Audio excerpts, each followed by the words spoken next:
ಸರ್ಕಾರಿ ಪ್ರೌಢಶಾಲೆ ಚೇಳೂರು ಕೆಪಿಎಸ್ ವಿಶೇಷ ದಾಖಲಾತಿ ಆಂದೋಲನ ಕಾರ್ಯಕ್ರಮದ ಅಡಿಯಲ್ಲಿ ಸರ್ಕಾರಿ ಪ್ರೌಢಶಾಲೆಯ ಮುಖ್ಯ ಶಿಕ್ಷಕ ಜಿಲಾನ್ ಬಾಷಾ, ಹಿರಿಯ ಶಿಕ್ಷಕರಾದ ಪಿ.ಜಿ. ವೆಂಕಟರಾಮ ರೆಡ್ಡಿ, ರಾಮನಾಯಕ್ ಹಾಗೂ ಕಾಲೇಜಿನ ಉಪನ್ಯಾಸಕರು ವೆಂಕಟರಮಣಪ್ಪ, ಅತಿಥಿ ಉಪನ್ಯಾಸಕ ನರೇಶ್, ಪ್ರೌಢಶಾಲೆಯ ಸಿಬ್ಬಂದಿ, ಕಾಲೇಜಿನ ಸಿಬ್ಬಂದಿಗಳು ವಿವಿಧ ಗ್ರಾಮಗಳಿಗೆ ಭೇಟಿ ನೀಡಿ ಸರ್ಕಾರಿ ಶಾಲೆಗಳಲ್ಲಿ ಸರ್ಕಾರದಿಂದ ಸಿಗುವ ಸವಲತ್ತುಗಳ ಬಗ್ಗೆ ಜನರಿಗೆ ಅರಿವು ಮೂಡಿಸಿ ದಾಖಲಾತಿಯನ್ನು ಹೆಚ್ಚಿಗೆ ಮಾಡುತ್ತಾ ಶಾಲೆಯ ಅಭಿವೃದ್ಧಿಗೆ ತಮ್ಮನ್ನು ತೊಡಗಿಸಿಕೊಳ್ಳುತ್ತಿರುವುದು.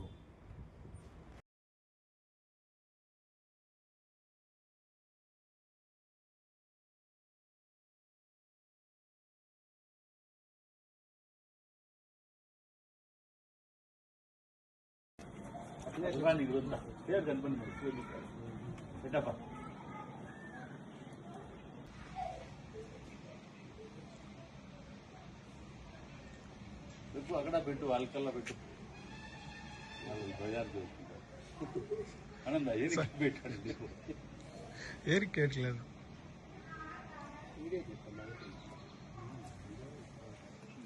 మాట్లాడతారు ఫోటో తీయట్లేదు